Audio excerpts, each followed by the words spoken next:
Bienvenidos a una nueva edición de Visión Geopolítica.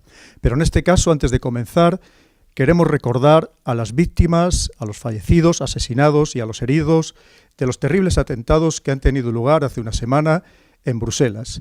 También no solamente para las personas asesinadas, sino también nuestro pésame a sus familiares y a sus amigos y la pronta recuperación de todos los heridos.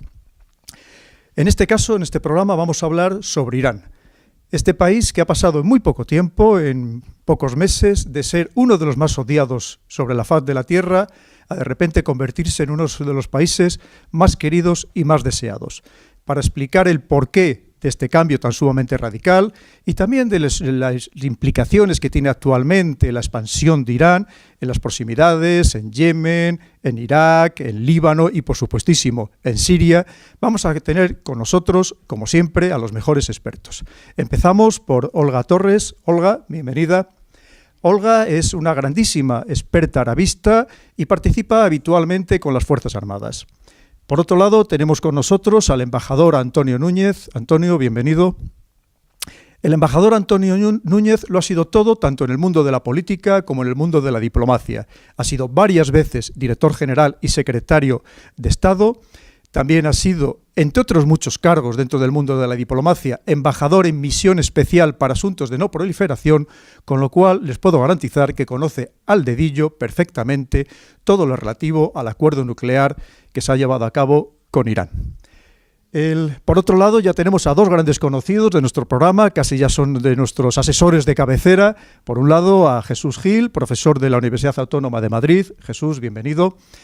Jesús, saben ustedes que es profesor de historia, es también antropólogo y arqueólogo, conoce muy bien el escenario de Oriente Medio y, como les he dicho en otros programas, entre otras muchas lenguas, habla los cuatro de la zona: el árabe, el persa, el turco y el kurdo. Por otro lado, también tenemos ya finalmente a Ignacio Prieto. Ignacio, bienvenido. Como saben ustedes, uno de los mayores expertos españoles en el ámbito de la inteligencia, que también conoce muy bien estos países, y no solo es que los conozca muy bien, si es que puedo decirles y les puedo garantizar que conoce incluso personalmente a muchos de los actores, cosa que es muy poco frecuente que una persona tenga un conocimiento tan sumamente profundo de estos escenarios. También les quería decir que Olga también habla 4 idiomas y el embajador habla ni más ni menos que 8 idiomas. Como vemos, son todas personas brillantísimas que conocen en profundidad este escenario y seguro que nos van a poder poner muchísima luz, como vemos, en este tema tan sumamente interesante. Pues vamos a comenzar ya con la primera pregunta y comenzamos con Olga. Olga, ¿usted cree de verdad que nosotros, desde nuestro punto de vista, muchas veces que nos miramos excesivamente el ombligo de los europeos, los occidentales, que pensamos que lo sabemos todo, que hemos alcanzado la plenitud intelectual, realmente comprendemos a estos pueblos? ¿Comprendemos a un pueblo tan antiguo como el persa, que estamos hablando de que hace 8.000 años ellos ya eran una civilización, cuando nosotros aquí todavía estamos en taparrabos y en cuevas?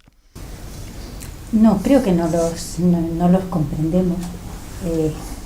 Que tenemos carencias en el conocimiento y en el acercamiento a estas culturas, y que habitualmente, y a eso nos ayudan mucho los medios de comunicación y su tratamiento de estos países, pues nos quedamos en cuestiones que son muy superficiales y que son aquellas que nos llaman más la atención.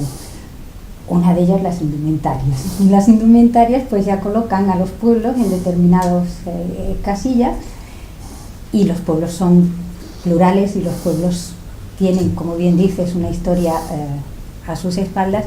En concreto, del que vamos a hablar hoy, pues de las más fascinantes y de las más ricas, y de la que hemos bebido, aunque muchas veces se nos haya perdido por el camino el hilo conductor, incluso en Europa. Primero a través de las filtraciones árabes, de las que Persia es fundamentalmente una base, y a través de los árabes hasta nosotros. Somos herederos del pensamiento, porque todo ha empezado en esa zona, como según creo nos lo explicará mucho mejor Jesús. Muchísimas gracias, Olga. Desde luego, una de las claves de este programa es ser capaces de entender precisamente esas mentalidades.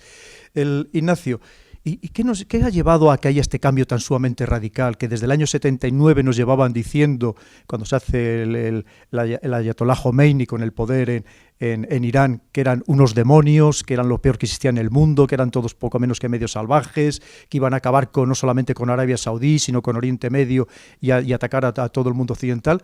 y de repente en pocos meses resulta que todo eso se desmorona, toda esa imagen negativa que se había creado de ellos, y de repente ahora todo el mundo les quiere, incluso nos van a comprar 110 Airbus a los europeos. Bueno, no sé si les quieren o les necesitan. Realmente lo que ha ocurrido es que se han planteado unos problemas geopolíticos que sin el concurso del país más estable de todo el espacio euroasiático, que es y ha sido Irán, son verdaderamente insolubles.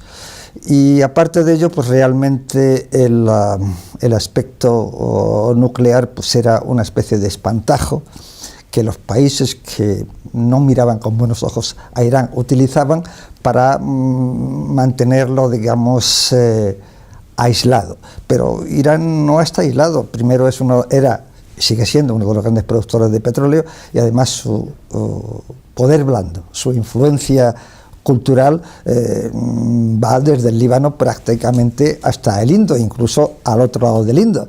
El urdu, que es una variante del farsi, ha sido una lengua común en todo el Indostán.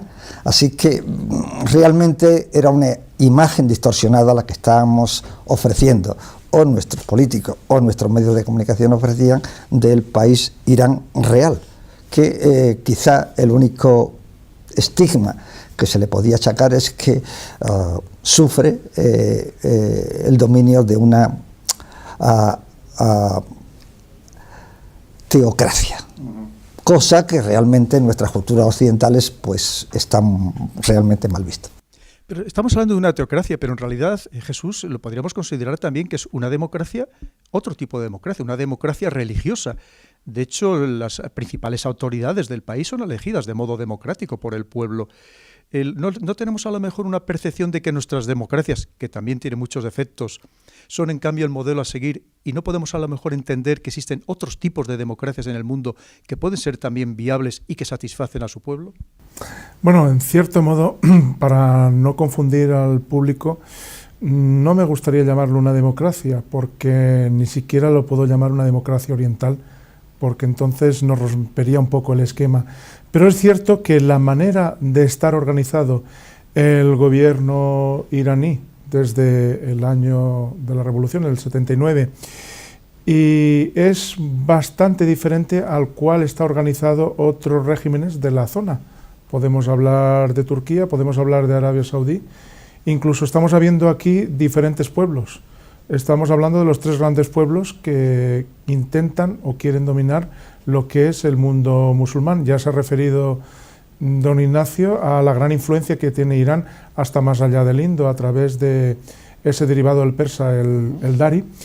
Pero es que también en esa pugna están los turcos y están también los saudíes.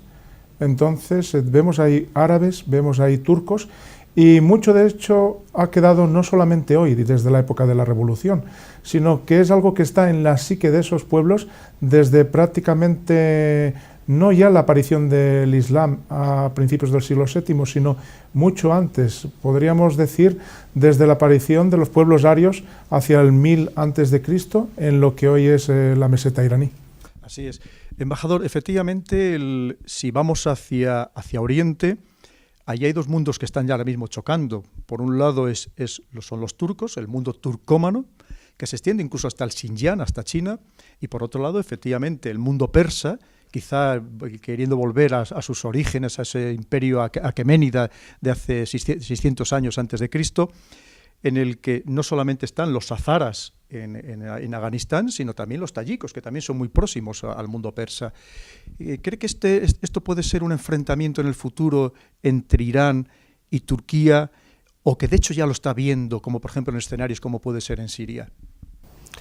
Bueno, la verdad es que Irán puede verse como un lugar de enfrentamiento, como una plataforma de convergencias. Y depende de la posición que se adopte, pues Irán tiene un valor estratégico u otro. Lo que está claro es que si miramos globalmente a la situación estratégica actual, el país más determinante, el que más influencia ha tenido en la configuración actual de lo que está pasando ha sido Irán. Es decir, Irán seguramente es el país con mayor determinación, con mejor estructura, el país más estructurado, el país que tiene más solidez, más estabilidad, en cierta forma. Tampoco sabemos abajo lo que puede haber, pero aparentemente el que tiene más estabilidad, mejor estructurado, el que tiene más serio, el que tiene una definición de objetivos más clara, frente a otros, incluso podríamos considerar sus rivales tradicionales, como puede ser Arabia Saudita. Es decir, Irán tiene un ejército, tiene una población bien establecida, tiene una clase... Tiene dos ejércitos. Dos ejércitos.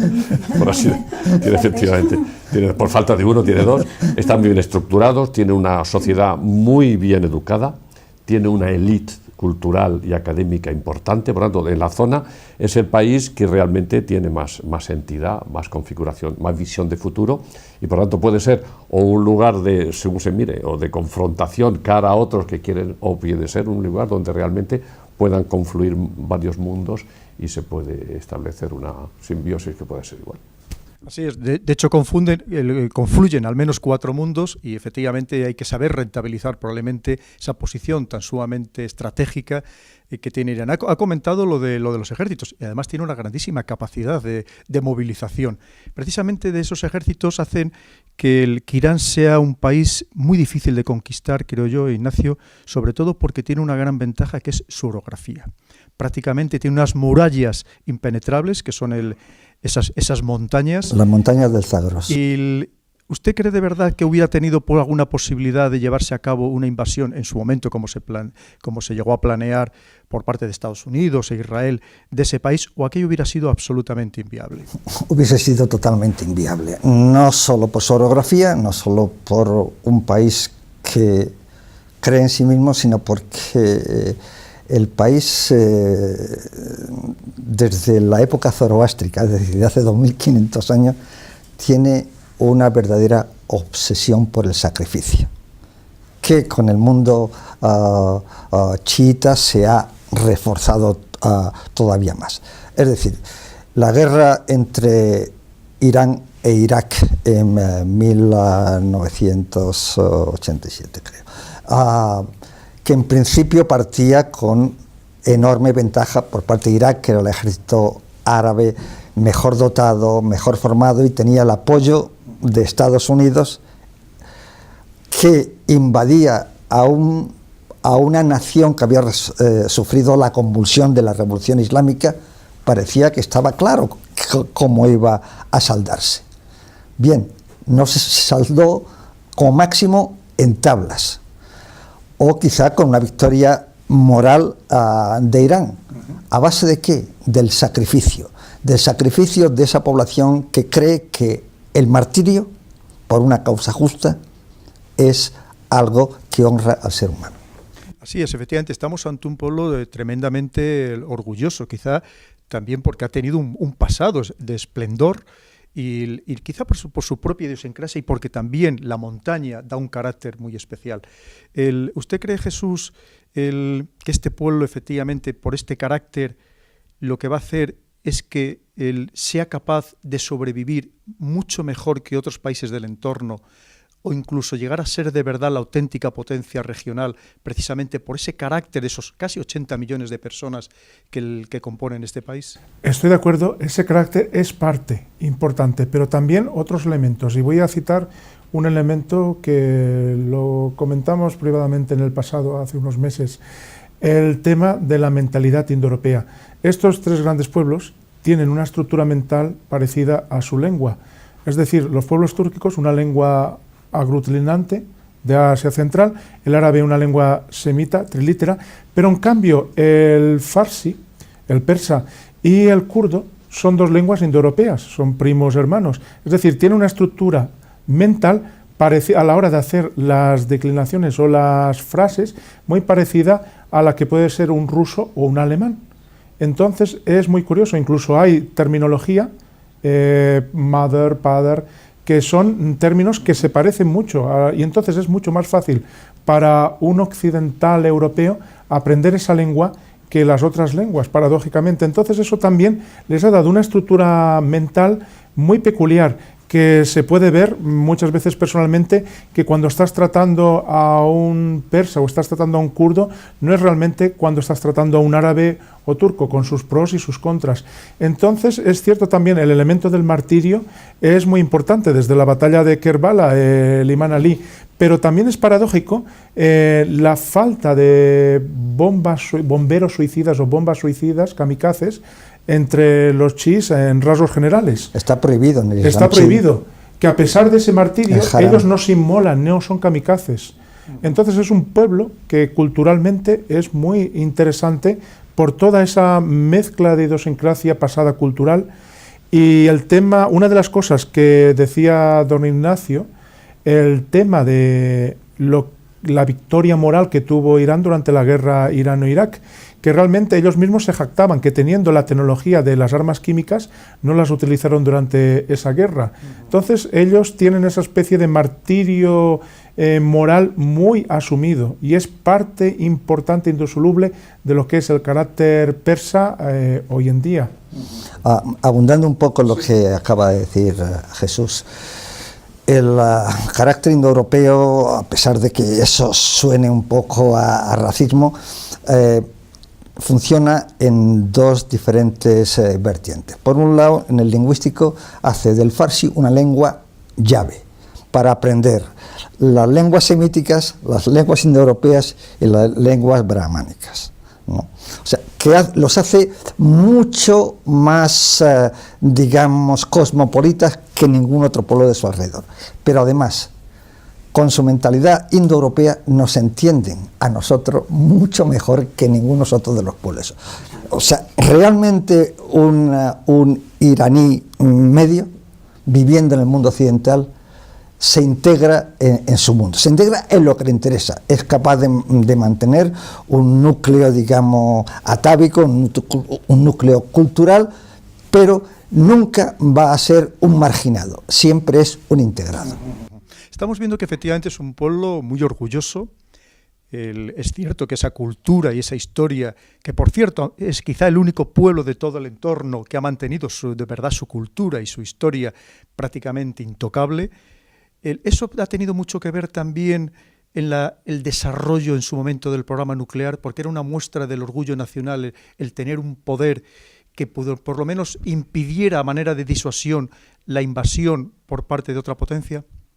Hombre, que hoy seguramente los timbres de honor más altos que tienen es el programa nuclear. Yo creo que hay unanimidad absoluta en que el programa nuclear no se puede tocar porque es expresión del orgullo nacional y le da un estatus que piensa que es el que le corresponde de forma natural. Sin embargo, que esto es así, ahí yo veo como dos tipos de orgullo. Uno es el de la antigüedad. Es decir, ellos mantienen el haber sido un imperio.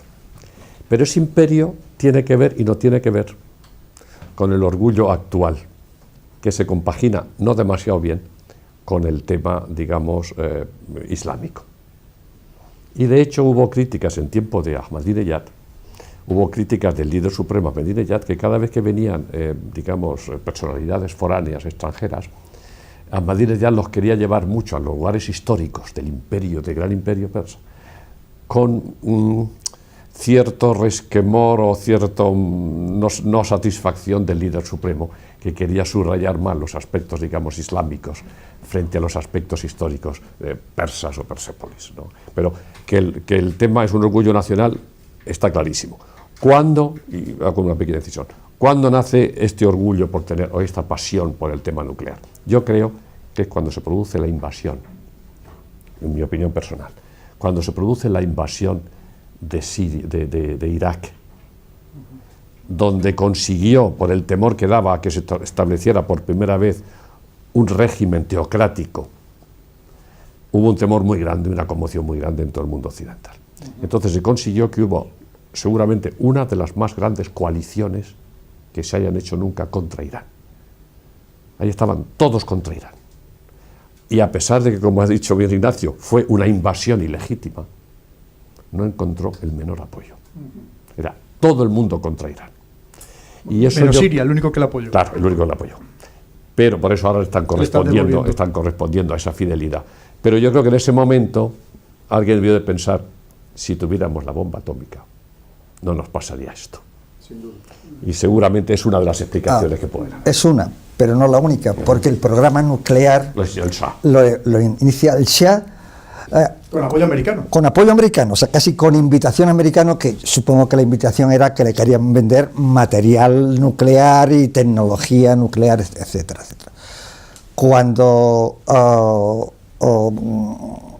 vence la revolución islámica, después de unos meses de conmoción que disputó el poder a los izquierdistas,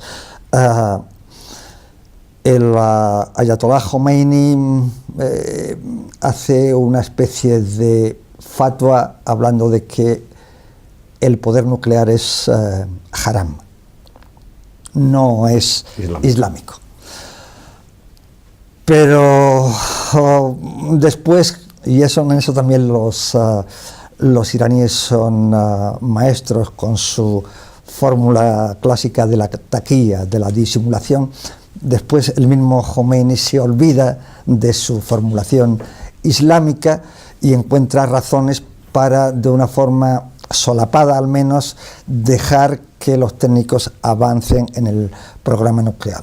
Cuando Khomeini muere, finalmente el actual guía Khamenei piensa, o se le recomienda, que el programa lo active y lo desarrolle lo más rápidamente posible dentro de las limitaciones que le imponían los embargos, porque efectivamente es una de las garantías de supervivencia en un contexto internacional tan hostil como el que prevalecía.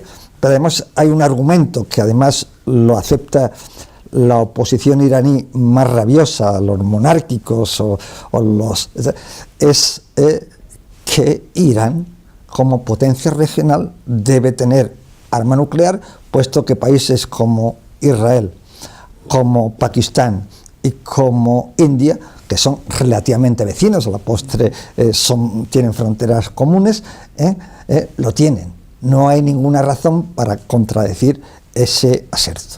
La cuestión de Israel, yo creo que es clave, deberíamos dedicarle ahora un pequeño momento con todo lo que se ha dicho hasta ahora, históricamente, orgullo, imperios persas pasados, desde la época aqueménida, ya partiendo de aquel libro famoso, el Egilat Esther, el Megilá, que se conoce como la Megilá, el libro de Esther, que está ligado al emperador Jerjes, el de las batallas de Platea Salamina, y que curiosamente los persas y los judíos, que habían sido tradicionalmente grandes amigos en la historia, en contraposición a Babilonia, que suponía lo que hoy en día es el centro de Irak, que suponía para la memoria histórica judía como el destierro, en cambio históricamente había habido una relación de amistad histórica, complicidad, y entramos en la misma zona que estuvo en disputa fuerte durante la guerra Irán-Irak,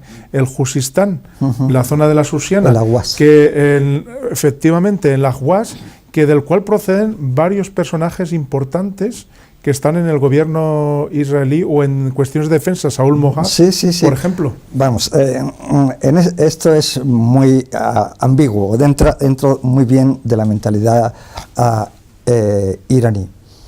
Hay dos diputados judíos en el Majlis iraní. Antes había dos, sí, ahora a lo mejor hay uno.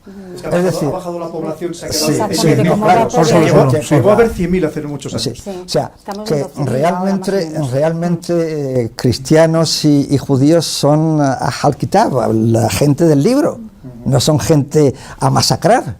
Simplemente la oposición ahora es política, y es política no en base al judaísmo, sino en base a un régimen sionista, según sigan ellos, que se ha mostrado enormemente agresivo hacia Irán. Después de que en la época del Shah, Irán era uno de los países que dentro del círculo de protección de Israel contaba más. Era Irán, Turquía. Claro, o sea, que los cortejaban. Todavía hoy en día en Irán se mueven bien los judíos y quizás se mueven bien los israelíes. Y de hecho se hablan de operaciones conjuntas de los servicios secretos. Usted sabe muy bien de lo que hablamos. Le voy a hacer varias preguntas a usted. Perdón, una cosita nada dígame más. lo que quiera y tengo varias preguntas sí, para pero usted. al hilo nada más eso. Irán, que es un país chií, no solo musulmán, sino dentro de musulmán chií, tiene la mayor población judía que cualquier país otro árabe. No hay ningún país árabe que tenga una mayor población judía que Irán. Está ahora mismo entre 10, 12.000, que por eso tiene ahora mismo una representación la razón de lo que tú dices es porque el sionismo no hizo prácticas de búsqueda de aliyá, de emigración a Israel. Desde Irán se consideraban que los judíos en Irán estaban bien. Lo hicieron de hecho, en Siria, la mayoría de los que se han Irak, ido ahora ha sido por la crisis económica tan brutal que ha tenido Irán, Claro. no por motivos sociales o de persecución política. En Teherán, simplemente en Teherán hay 10 sinagogas. Sí. Funcionando con total normalidad, aparte de que hay iglesias cristianas, por supuesto, sobre todo cristianas armenias, que son las que hay ahí. Y cuando antes hablábamos, y te dejo enseguida, pero cuando antes hablábamos de si es una democracia o no es una democracia, el hecho es que hace 30 y tantos años que hay elecciones libres, directas, universales, en las que participan además las mujeres, lo cual es una rareza en la zona. Nos puede agradar más o menos el concepto, pero se elige libremente y con elecciones al presidente, al Consejo de Expertos y a la Asamblea. Así Es una Ahora democracia. vamos a ir con el tema de las mujeres. Pero previamente hablamos de un pueblo orgulloso, hablamos de un pueblo con historia, con cultura, con raíces, que además las mantienen, pero también con educación. Estamos hablando probablemente del pueblo más culto de toda la zona. Tiene ni más ni menos actualmente que 3,5 millones de universitarios, de los cuales... Según los últimos datos, 4.600.000. Ya está, incluso mucho 4.600.000. Ha pasado en 10 años de 600 y pico. Claro. Es una de las grandes preocupaciones del presidente Rouhani, por ejemplo, porque esa inflación también universitaria, tienen una población universitaria enorme. Dentro de que tienen una población juvenil enorme, que es una de las grandes bases, a mi modo de ver, del país. El 60% de los 80 millones de iraníes tienen menos de 30 años. El 50% de los votantes potenciales tienen menos de 35. Esa es la gran fortaleza del país, porque es la que va a llevar al país en los próximos tiempos en el sentido que sea. En la educación, no es ya que sea, tiene las mayores ratios de población universitaria de toda la zona, sino que es un gran problema que ha detectado el presidente Rouhani, y es la inflación universitaria. La educación ha sido siempre en Irán, después de la revolución, ha sido pública, pero a partir del año 88 también, y de la mano muy impulsada por el anterior presidente Rafsanjani, se autorizó la creación de universidades privadas. Que sean privadas no quiere decir que no tengan una cierta tutela también por parte del Estado, evidentemente. Pero la Universidad de Al-Azhar empezó a funcionar también. Tiene ahora mismo 1.700.000 matriculados y tiene 800 centros en el país. No quiere decir que tenga 800 universidades, pero tiene 800, está presente en todos sitios. Pero además es que tiene una universidad a distancia que funciona también muy bien. El presidente Rouhani le preocupa, y es una preocupación que creo que sentimos en este país también, porque los problemas nos parecen exóticos y a veces son mucho más cercanos a los nuestros, que tienen una población juvenil muy preparada, a la que no se le puede dar salida, pero que cree también que con tanta universidad y con tanto universitario, la cantidad no está igualando a la calidad.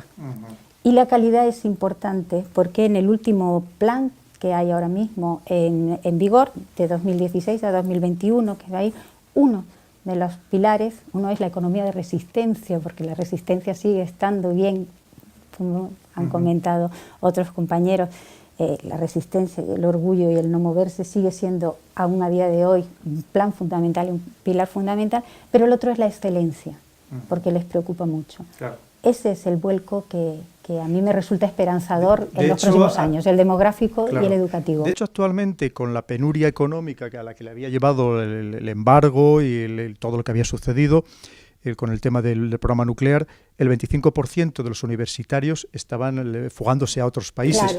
Pero claro, la ventaja que tiene es que una vez que se ha liberado toda esa importante cantidad de dinero y el país se va a dinamizar de un modo notable, se espera que todas esas mentes privilegiadas, que además han terminado de formarse en el extranjero, vuelvan otra vez al país. Se han terminado de formar en el extranjero, como el propio presidente Rouhani. El presidente Rouhani es doctor en Derecho en la Universidad de Glasgow.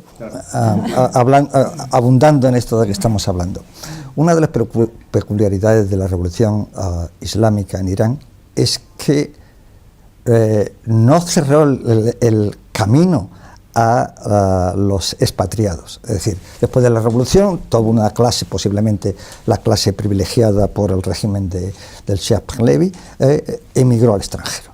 Mantuvieron sus casas en las grandes ciudades. No tenían ninguna dificultad para entrar o salir. Sus hijos se educaban fuera y se volvían a casa digamos, a dirigir o a administrar sus propiedades. Es decir, no hubo, como en la Revolución Francesa, una guillotina que eliminó a toda una clase nobiliaria o enriquecida. No, eso está allí. Esa educación, unos la hacen en el exterior, los que tienen posibilidades, y otros los hacen en su país. Es decir, no ha perdido con la revolución. La revolución ha sido capaz de asimilar dentro de lo que cabe a los mejores cerebros, y muchos, incluso si no sienten una especial afinidad por la revolución islámica, están trabajando para el gobierno. Los técnicos nucleares, muchos de ellos se han formado en Occidente, no se han formado allí. Es decir, es que estamos ante un fenómeno que no hemos sabido explicar. Estamos ante un pueblo posiblemente mucho más capaz con sintonizar con diferentes gamas de la modernidad.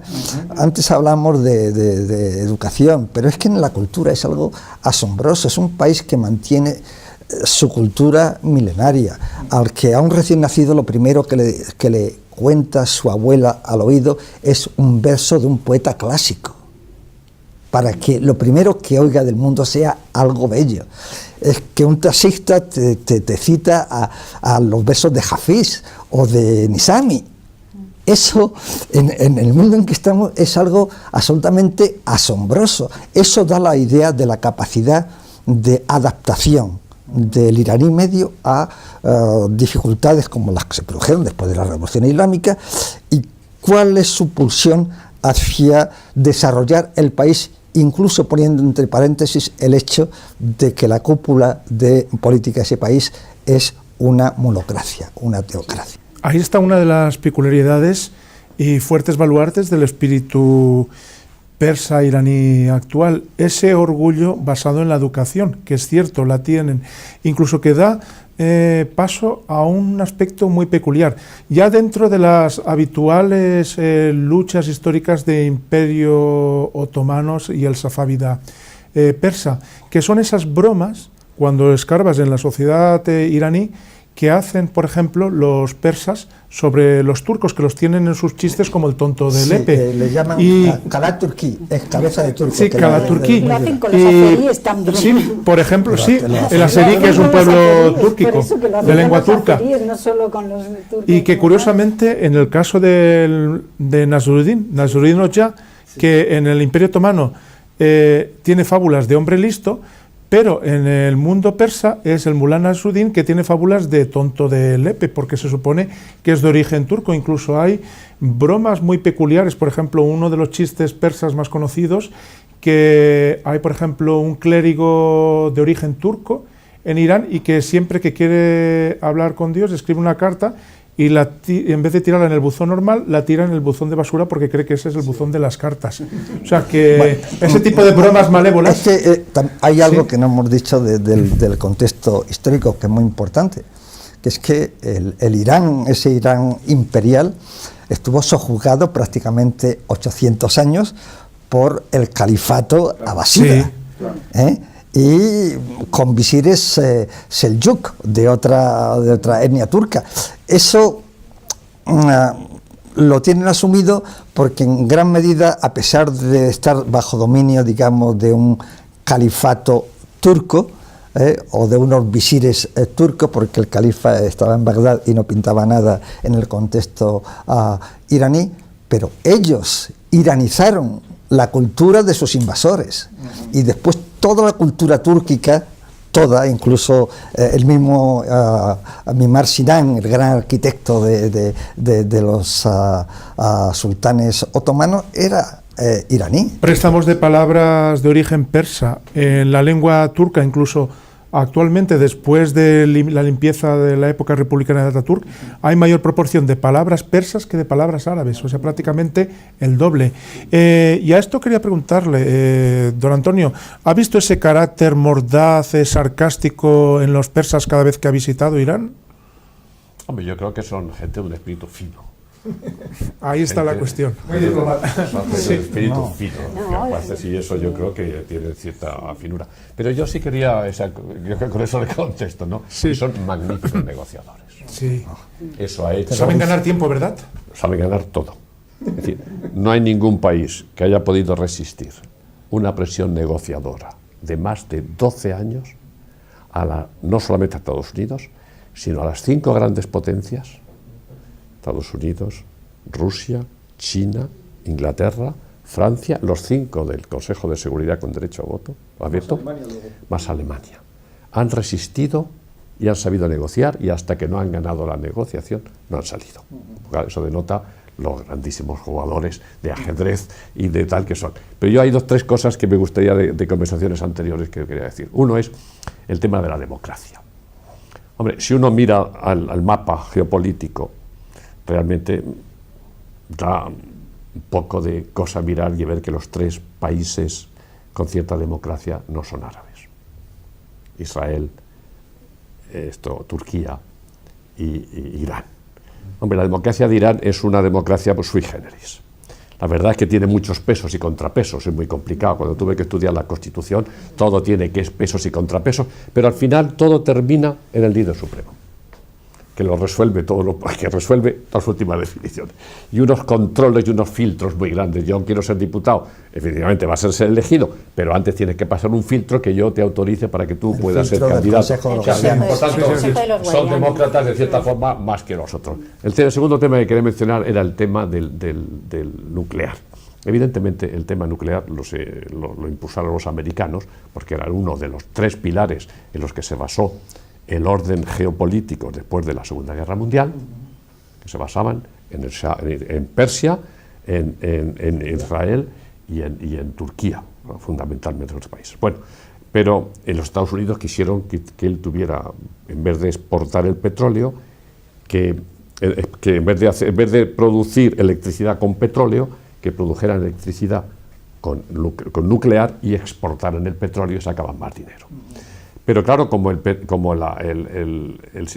nuclear había sido el orgullo nacional y la niña de los ojos del Shah, no fue bien recibido por la nueva revolución. Y entonces sacaron 2 teorías. Hombre, la niña bonita del Shah tampoco va a ser nuestra niña bonita. Había un acierto, igual que los pantanos. Es decir, hay siempre un repelús que no se puede tocar. Y la segunda, pues era el que se dijeron que no, esto no va con el Islam.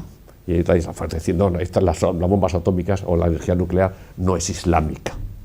Pero cuando vino la guerra y vieron lo que eso necesitaba, pues tuvieron, yo creo, que recurrir a decir, esto a Corea no le hubiera pasado, y nosotros sí, y además si estamos rodeados de bombas atómicas, ¿por qué nosotros no podemos tenerlas? Muy sencillo, porque ustedes no han firmado el Tratado de No Proliferación, y los demás no lo han firmado. Por lo tanto, usted está comprometido con su propia obligación. En fin, eso es cierto que yo lo que decían, dices, si se invadió Irak no es porque hubiera armas de destrucción masiva, era porque no había armas de destrucción masiva. Eso está claro, pero tú tienes, si se ha firmado el Tratado de No Proliferación de que no vas a tener armas, lo que no puedes cogerlas por debajo de la mesa o por detrás de la silla. Y luego el tema de Israel. El tema de Israel es verdad que han tenido siempre unas relaciones históricas buenas, que las minorías israelitas no tienen ahí ningún problema, israelíes no tienen ningún problema. Lo que pasa es que como Israel formaba parte de la esencia del plan estratégico después de la Segunda Guerra Mundial, o sea, la defensa de Irán y la defensa del petróleo eran piezas esenciales de esa manera. Pues claro, no podía, viene la revolución y quiere cambiar el plan. Israel es una pieza clave que no se puede dejar sin mover. Y entonces se desarrolla toda una retórica que cogió cogió aspectos, digamos, inflamatorios, aspectos con Ahmadinejad, el líder supremo, el que dice que Israel tiene que borrarse del mapa. Y el argumento religioso. Es decir, en una región islámica solo hay un país que rompe esa unidad islámica, que es el sionismo impuesto por las zonas occidentales. Y llegó a decirle el líder supremo, o Ahmadinejad, no sé quién fue, parece que fue Ahmadinejad, si los alemanes y los austriacos tenían tan mala conciencia de haber darle un territorio a los judíos, ¿por qué no se lo dieron en Alemania o por qué no se lo dieron en Austria? ¿Por qué han venido a quitárselo aquí a los palestinos? Porque sabían que si tú quieres ser hegemónico, tienes que liderar el tema de Israel con los árabes. Y por tanto asumieron el portaestandarte de la guerra, al menos de la retórica anti-israelí. Olga, seguía con usted. Vamos a hablar de la mujer, pero realmente, ¿cuál es la figura de la mujer en Irán? Sabemos que dentro del mundo chiita hay un gran respeto a la mujer, entre otras cosas por la veneración que sienten por Fátima, la que fuera hija de Mahoma y la mujer de Alí. Recordemos que los chiitas son los seguidores de Alí. Aunque aquí nos ha llegado una imagen totalmente distorsionada, parece ser que la mujer dentro del mundo iraní tiene un peso enorme en la sociedad, en la familia. En realidad es la que lleva las riendas, por supuesto, dentro de su propia familia, que tiene acceso perfecto a la universidad, sin ninguna traba lo más mínimo, ni a cualquier puesto de trabajo, y que incluso esas ropas que antes se les obligaba a ir con cierta modestia, holgadas, cada vez son mucho más ceñidas. ¿Cómo lo ve usted? Porque nosotros vemos unas imágenes, por ejemplo, cuando estuvieron votando, de mujeres que iban con la cara pintada, mujeres guapísimas, muy arregladas. ¿Cuál es la situación real de la mujer en Irán? Bien, en cuanto a que en Irán o la Shia respete muchísimo a la mujer, eso es consustancial al Islam, independientemente de que sea suní o chií. Otra cosa es que las cuestiones más llamativas sean las que nos son presentadas continuamente. Pero todo eso que tú has dicho con respecto a Irán, y perdona que te tutee cuando todos estáis utilizando el usted, eso es consustancial al Islam, y en Irán además tiene todavía un aspecto más sorprendente, si cabe, que en otros países. Lo que pasa que sucede, como decía Edward Said en su obra Orientalismo, nosotros tenemos una construcción hecha sobre el mundo árabe y sobre el mundo musulmán que nos ha costado muchísimos años, nos ha costado 200 siglos elaborarla y erigirla. Y cuando finalmente hemos llegado a los sitios y los hemos visto, porque esa construcción se ha hecho la mayor parte de las veces sin una presencia física, sino con una retroalimentación de las ideas de unos y de otros desde el siglo XVIII, cuando hemos ido y las cosas no eran así, los equivocados eran ellos y no nosotros. Hemos seguido persistiendo y hemos seguido extrayendo las imágenes o los momentos que apoyaban aquello que nosotros pensábamos ahora. En Irán hay todo tipo de sensibilidades femeninas, como en cualquier otro sitio. Hay señoras que optan por llevar el chador, que ha sido tradicional, que no islámico, sino tradicional en Irán, siempre, y lo único que es obligatorio realmente es el rusari, que es como se llama al hijab, al pañuelo. El pañuelo y el concepto de hijab es más amplio que cubrirse simplemente la cabeza, es, como tú bien decías, una vestimenta modesta en general. Esa vestimenta modesta va por barrios, hay muchas diferencias entre el Irán rural y el urbano, y hay que tener en cuenta que el 74% de la población iraní es urbana. También hay diferencia entre el mundo de Teherán y Homs evidentemente. Según estamos en zonas que son más apegadas porque tienen unos santuarios y son sitios de peregrinación, son lógicamente más conservadoras, pero eso pasaba en este país también hasta hace no tanto tiempo. Se maquillan, pues como todas las mujeres en el Golfo Pérsico y muchas, pues, según queremos o no queremos, en cualquier otro sitio del mundo. La vestimenta modesta, como tú bien dices, ha ido derivando a cuestiones pues menos modestas, desde los cánones de allí como incluso desde los de aquí. Y creo que es reflejo de la diversidad del país y de la diversidad de edades. Y cuando tú paseas por cualquier ciudad iraní, es muy habitual ver a las mamás vestidas de una determinada manera, que no tiene por qué ser el chador, pero llevan un abriguito negro y van con una cosa más, y las niñas van llenas de colores, el pañuelo se ha ido deslizando hacia la parte de atrás hasta sitios ya casi imposibles, se venden unos moñitos de pelo para hacer aquí, la que no tiene el pelo tan largo, suponte que fuera yo, y se compran unos moñitos que se ponen aquí en la parte trasera de la cabeza, donde se pincha el pañuelo, con lo cual ya es más parte de la cabeza. A nosotros siempre nos van a contar los medios de comunicación que 2 exaltados atacaron a unas niñas porque llevaban el pañuelín más atrás, pero no es la vida cotidiana. Extraer eso es fácil, pero no es la vida cotidiana. La mujer en Irán no solo tiene acceso a la educación en todos sus aspectos, las que tienen más problemas, como los que tienen más problemas, son la minoría Bahá'í, que sí es una minoría que está ciertamente restringida, tanto los hombres como las mujeres.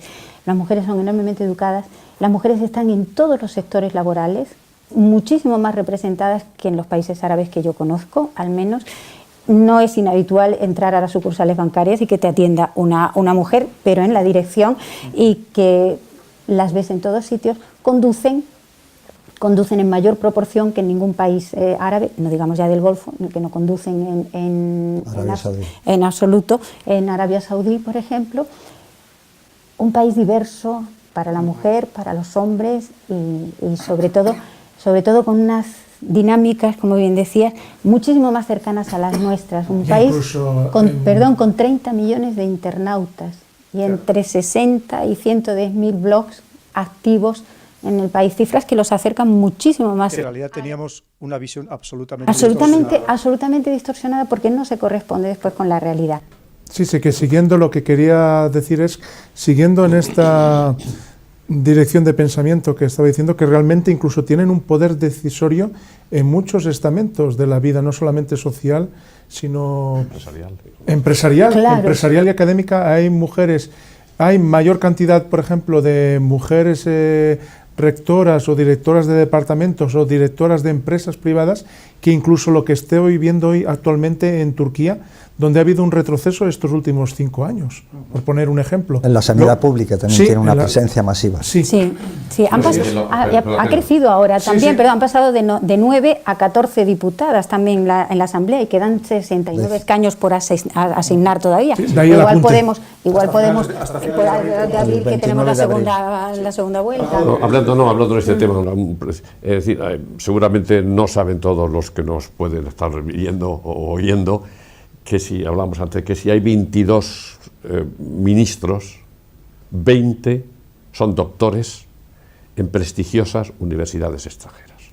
Estoy hablando de Estados Unidos, de Stanford, de Harvard, están hablando de París, de Hamburgo, es decir, que es un país que está muy preparado, la educación, y eso admite igual a las mujeres y a los hombres. Abundando en lo que dice el embajador, la educación está presente incluso en el ámbito religioso, es decir, allí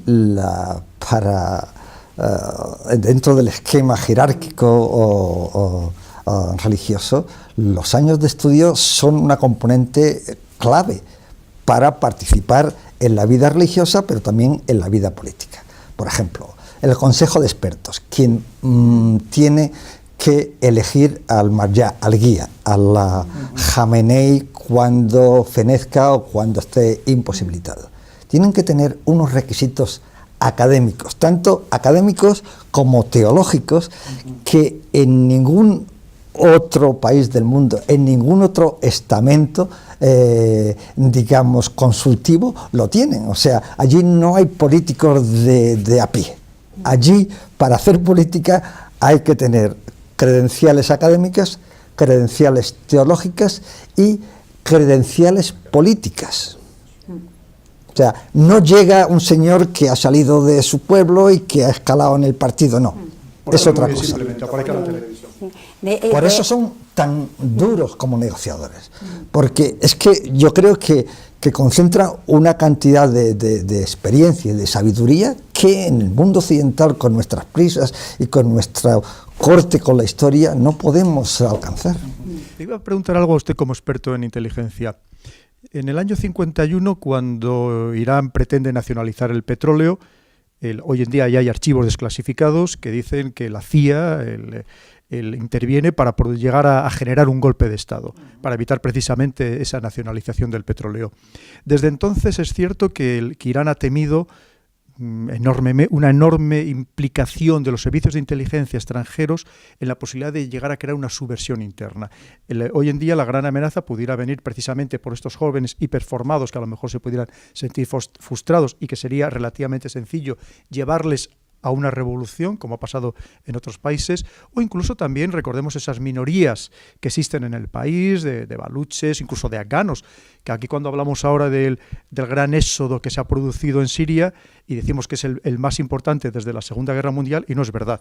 Recordemos el éxodo que se produjo en los años 80, producido por la guerra en Afganistán, generada en gran parte por los occidentales, y precisamente millones de personas que tuvieron que ir hacia Irán.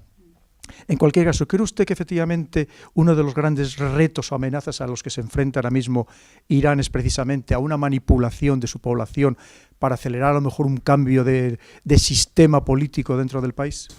Creo que no, creo que todavía no, al menos. Las minorías, digamos, disconformes, y usted ha citado a los baluchis, los kurdos también, los kurdos iraníes están bastante contenidos. Cuando se pasan de la contención los reprimen con cierta suavidad, pero los reprimen. Los ahwazis en el Juzestán y los azeríes, al menos esas cuatro. Digamos, el núcleo más activo es de los kurdos, pero últimamente, desde hace casi 10 años, después de que fueron eliminados 2 de sus líderes carismáticos, prácticamente están controlados. Posiblemente, por lo que hemos visto, la disidencia si surge de algún sitio o si es manipulable, como el régimen en algún momento clamó, fue por agentes exteriores hacia un sector de la juventud iraní que se resiente de la lentitud con la que el régimen evoluciona, y sobre todo se resintió en el año 2009 en unas elecciones, cuando el Movimiento Verde quería que unos candidatos mucho más abiertos, mucho más moderados, se presentasen a la carrera presidencial. Esos candidatos fueron encarcelados. El movimiento fue reprimido, se llamó el Movimiento Verde, y es posible que ahí hubiese una cierta leve, no creo que demasiado exitosa, manipulación por parte de servicios de inteligencia extranjeros. No obstante, creo que la cohesión del país hace bastante difícil esa manipulación. Hay que pensar que la caída de Mossadegh se produce en un contexto totalmente diferente, con una sociedad que estaba siendo occidentalizada por el régimen de los Pahlavi demasiado aceleradamente, pero solo en una franja muy estrecha, y donde el petróleo en ese país, que hasta hacía muy pocos años había sido sometido a las presiones del Imperio Británico y del Imperio Ruso, que la habían dejado casi impotente, era necesario para que ese país echase a andar. Entonces, la presencia de servicios de inteligencia extranjeros era prácticamente el lugar común, o sea, todo el mundo sabía dónde estaban y qué hacían o cómo se movía. Hoy eso sería imposible, necesita un trabajo mucho más delicado, mucho más fino, entre otras cosas, porque Irán tiene no un solo servicio de inteligencia, sino, como siempre, 2. No, pero hay un punto importante ahí en este tema de si hay o no hay fermento para una cosa. En la revolución de 2009 fue muy importante, no solamente en Irán, sino porque todas las revoluciones, además de la primavera árabe, copió las formas de esta revolución. Ahí el movimiento verde, pues todas tuvieron colores, todas tuvieron plazas simbólicas, todas lo copiaron todo. Pero en la revolución, en las manifestaciones de Irán, hay una cosa que la diferencia radicalmente de todas las demás. Nadie pidió un cambio de régimen. Todos pidieron una mejora en la calidad democrática y una apertura. Y eso es un dato ya revelador. A pesar de eso hubo la misma represión que Sí, hubo, sí, sí, sí. podía haber. Pero no hubo en el fermento nada que hiciera pensar que había un rechazo al sistema como tal, sino a la forma en cómo el sistema estaba funcionando. Así es. Ha hablado Ignacio de los kurdos, y usted sabe mucho de los kurdos. Dentro de este mundo tan sumamente variado, que estaríamos hablando de los kurdos turcos, sirios, iraquíes y de los iraníes, es verdad que en general los kurdos son, aunque son aperogrulladas, sobre todo kurdos. Se sienten kurdos, al margen incluso de la religión que practiquen, que aunque mayoritariamente es suní, pero hay de todas las religiones, incluso también hasta cristianos y judíos. Pero da la sensación de que dentro de ese mundo tan variado, los que se sienten más nacionales del país en el que están son precisamente los kurdos iraníes, que se sienten mucho más iraníes que kurdos. ¿Es así? ¿Esa es una realidad o cómo lo ve usted? ¿O es una realidad que se quiere hacer creer? Paradójicamente, estando en la zona a principios del verano pasado, en la zona kurda de Irak, el territorio autónomo del Kurdistán iraquí, nos llegaron imágenes, llegamos a estar unos pocos kilómetros de la frontera con Irán, veíamos el otro lado, el Kurdistán, entre comillas, iraní, porque no existe como tal en Irán. Unas imágenes de televisión, habían habido unas bombas que habían explotado en Hamadán. El tema fue muy escandaloso durante una semana, pero después se apaciguó. Es decir, como bien decía Shakespeare, algo podrido hay en el reino de Dinamarca. Realmente quizás no sea todo lo paradisíaco que parezca en el tema kurdo-iraní.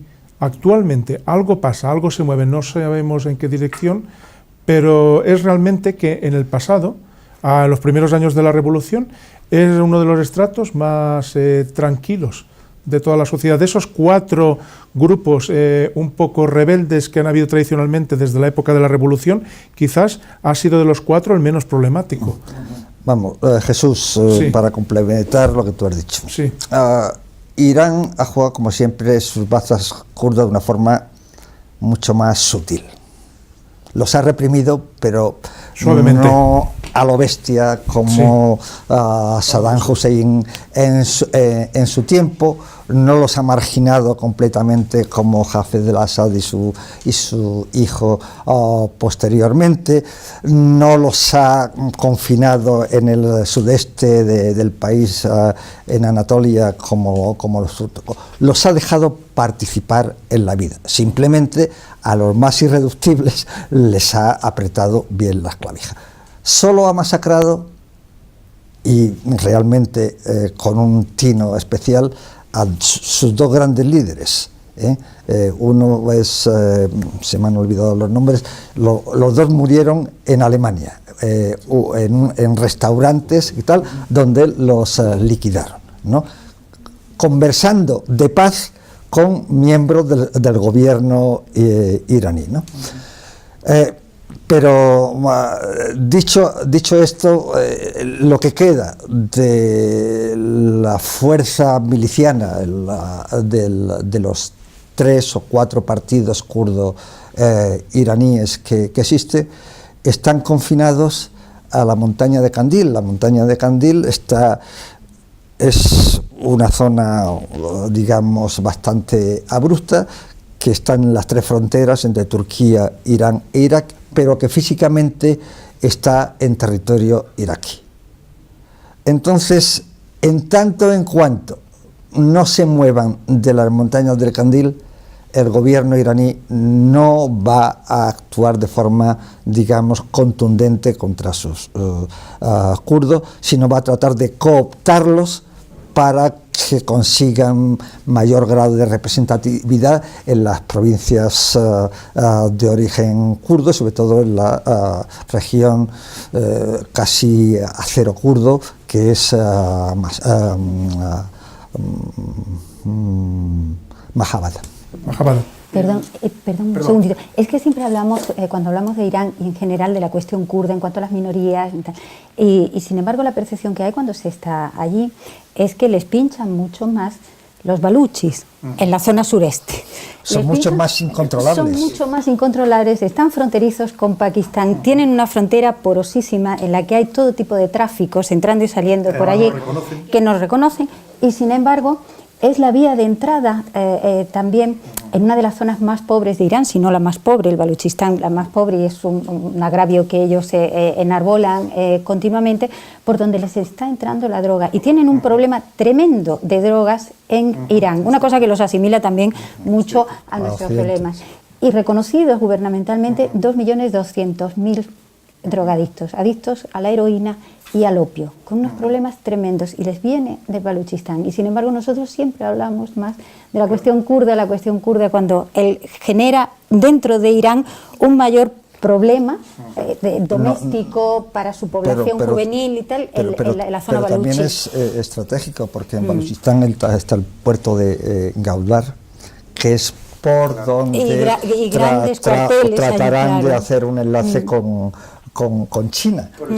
Claro. Desde hace más de 4.000 años era zona importante en esa previa ruta de la seda, el lapislázuli. Pero es curioso, eso sí, de que la zona del Baluchistán, el Sistán, es hoy una zona problemática desde el punto de vista de recursos. Pero es que es problemática para Pakistán también, o sea, son zonas realmente no solamente incontrolables. Y además es que de un lado y de otro juegan...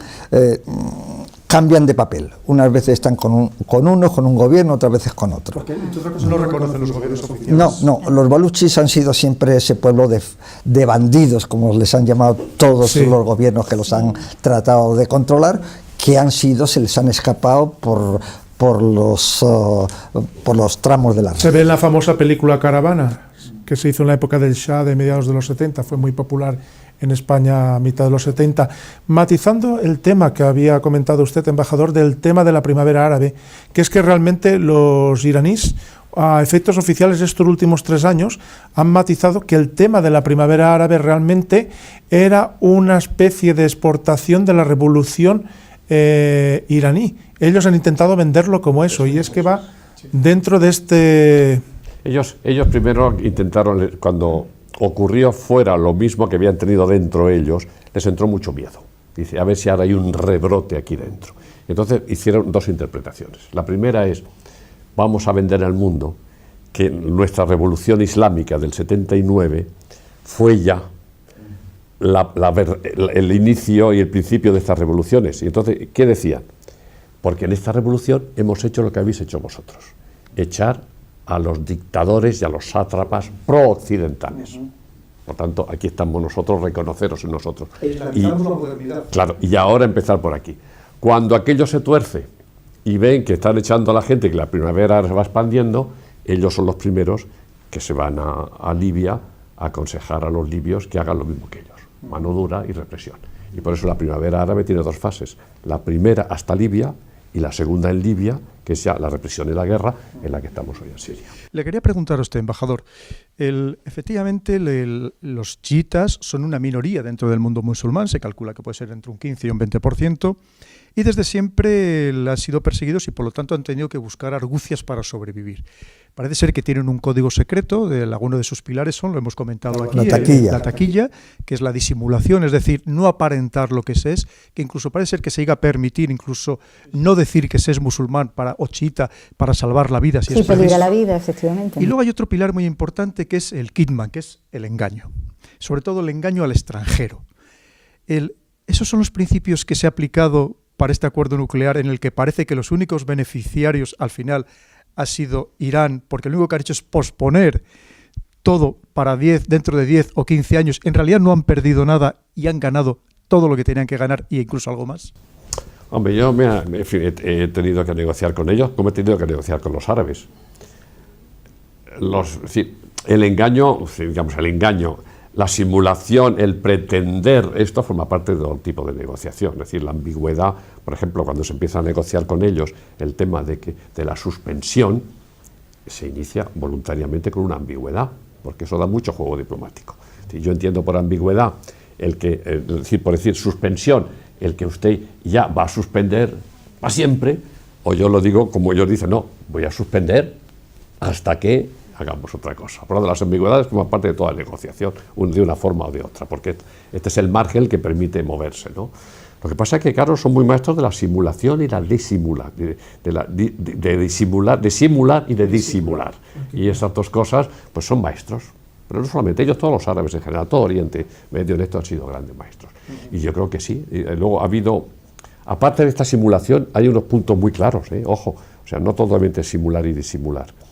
Porque cuando han dicho, yo no voy a aceptar nada, si no me aceptan el que yo pueda enriquecer uranio, y han estado aguantando ahí 12 o 13 años, hasta que les han reconocido la capacidad de enriquecer uranio.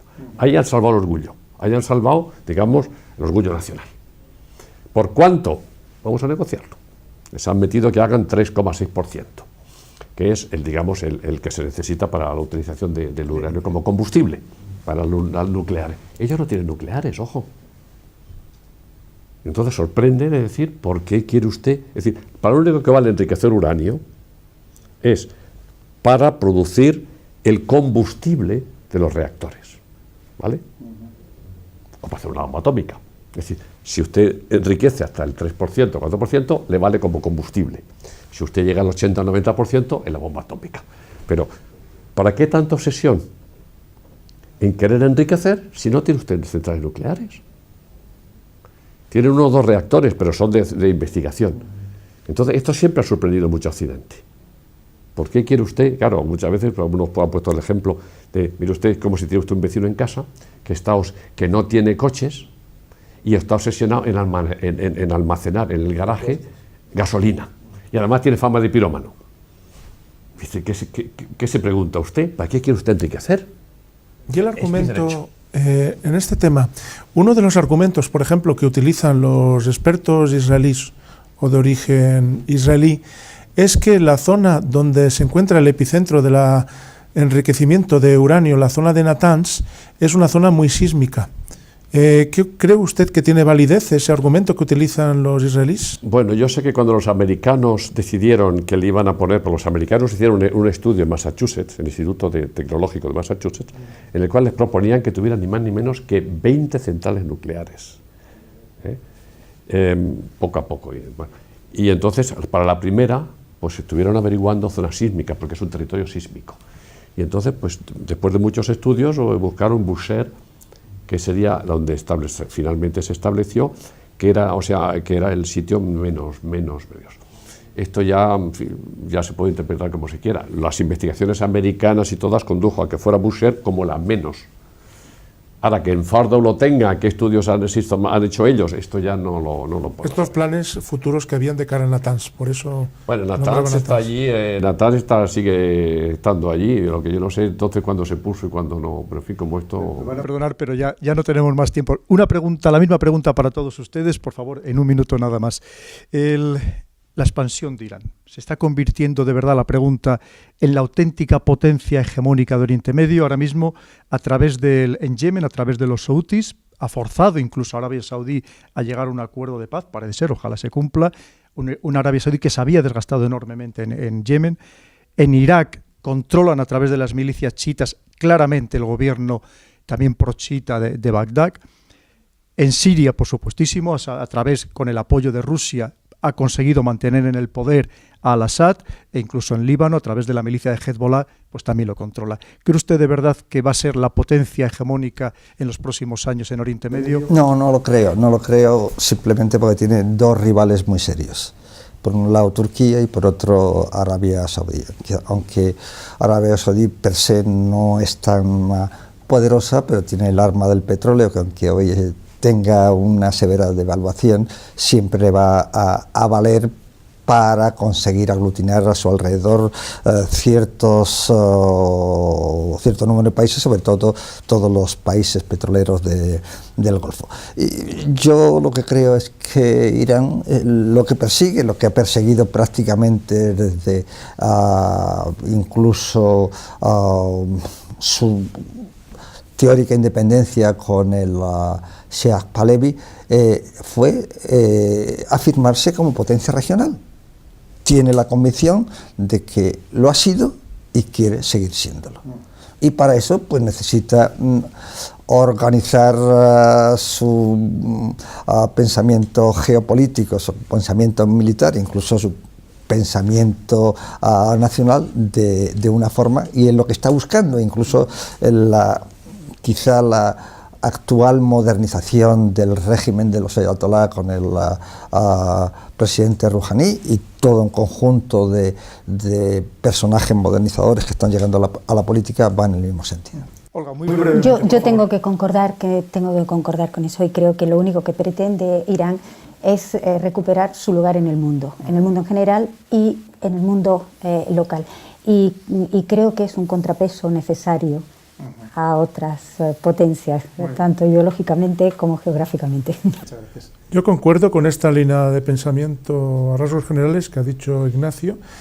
Pese a que hoy en día parece que va ganando la partida y que solamente representan aproximadamente al 15 o como mucho al 20% del mundo del Islam global, están ganando la partida y la influencia que tienen, pero a pesar de eso no lo veo como la gran influencia futura o potencia regional futura, debido sobre todo a esa rivalidad que ya es histórica entre con saudíes y con turcos, que incluso puede llegar a desestabilizar la balanza.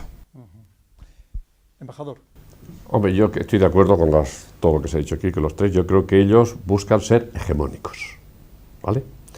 Tienen casi todas las cartas a su favor. Buscan su lugar en el mundo, no solamente en la zona, sino también en el mundo.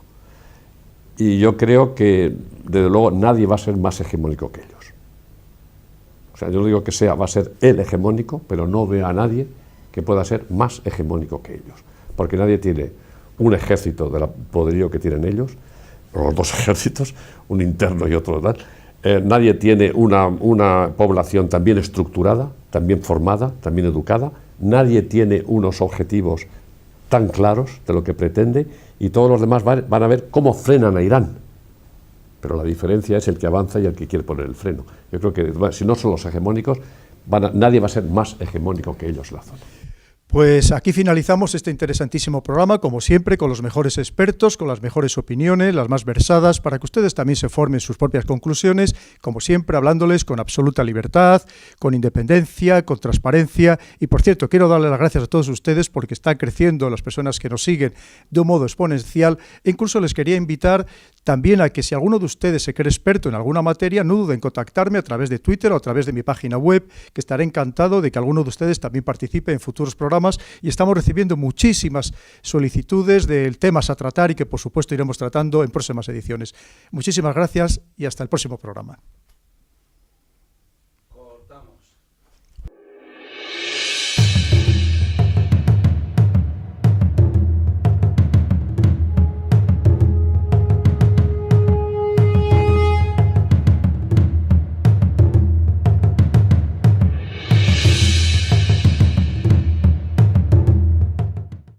No miraban con buenos ojos a Irán, utilizaban para mantenerlo, digamos, aislado. Pero Irán no está aislado. Primero sigue siendo uno de los grandes productores de petróleo, y además su poder blando, su influencia cultural va desde el Líbano prácticamente hasta el Indo, incluso al otro lado del Indo.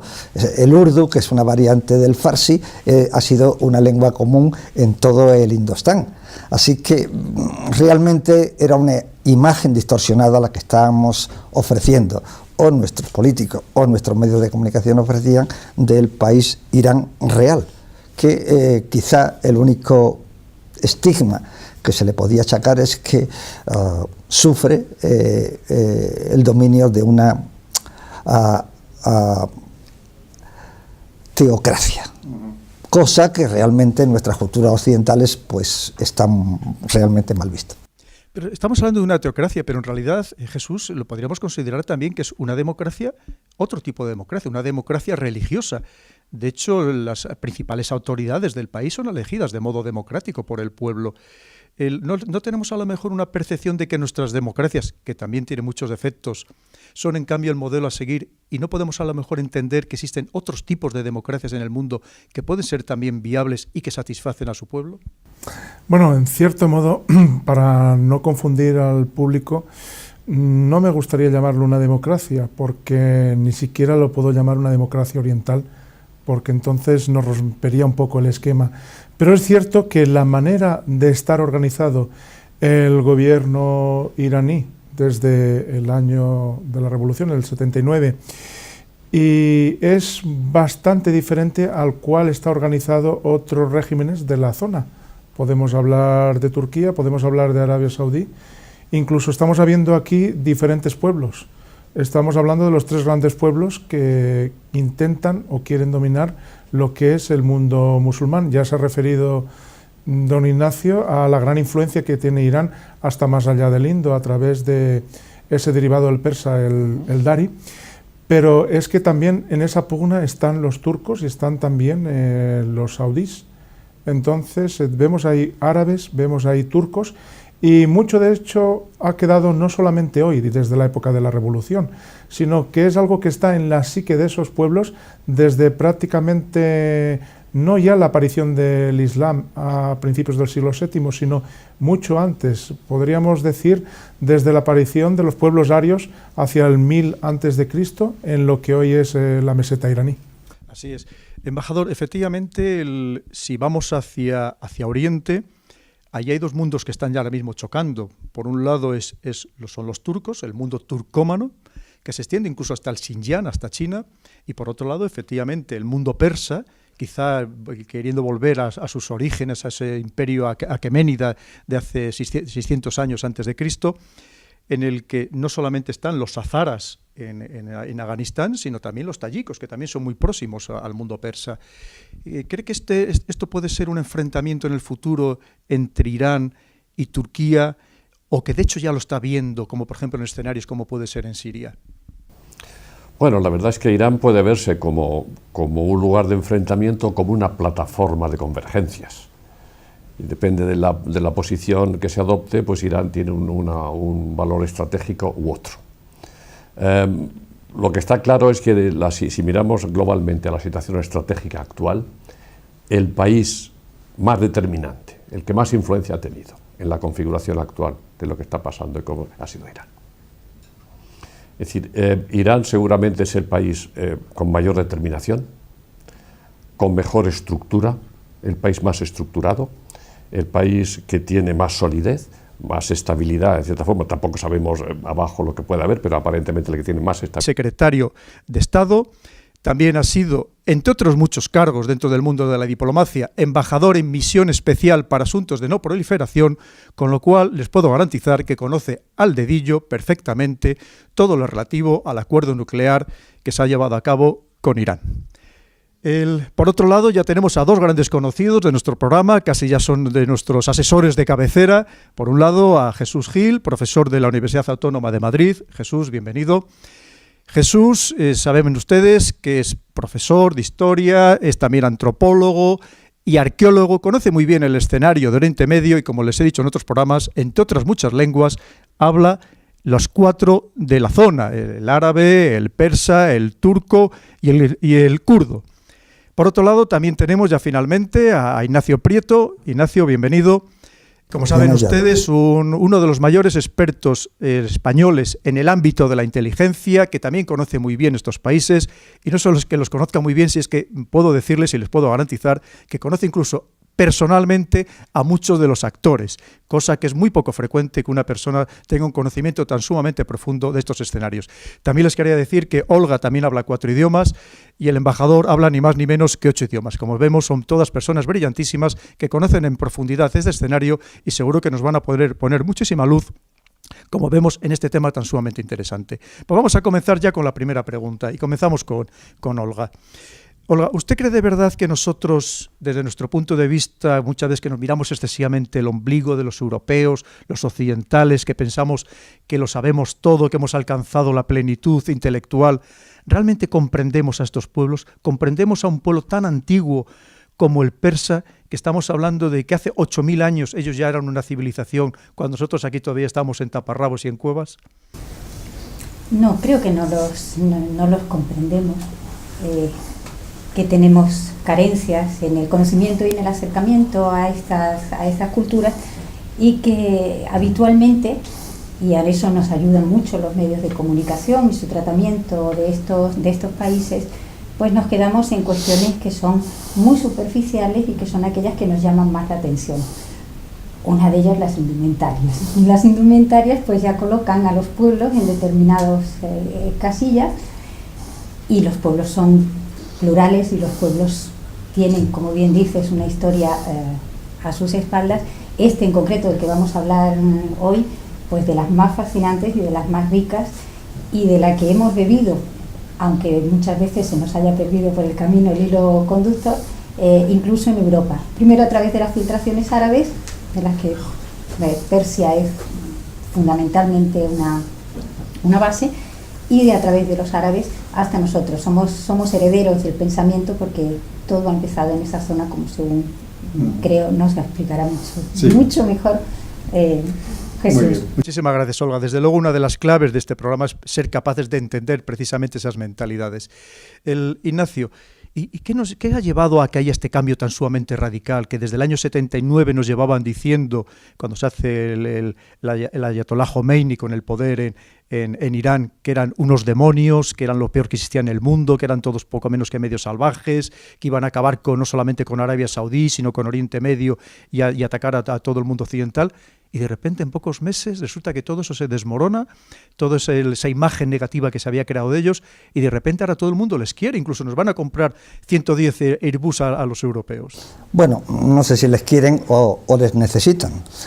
Realmente lo que ha ocurrido es que se han planteado unos problemas geopolíticos que, sin el concurso del país más estable de todo el espacio euroasiático, que es y ha sido Irán, son verdaderamente insolubles.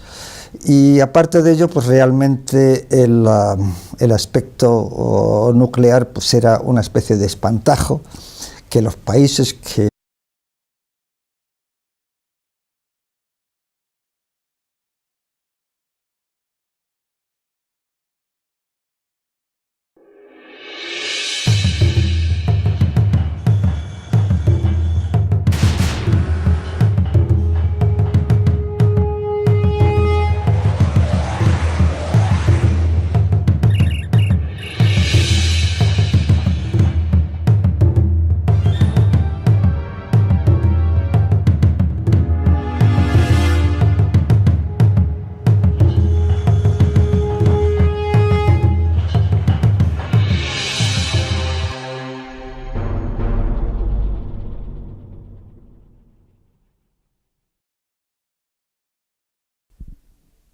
Bienvenidos a una nueva edición de Visión Geopolítica.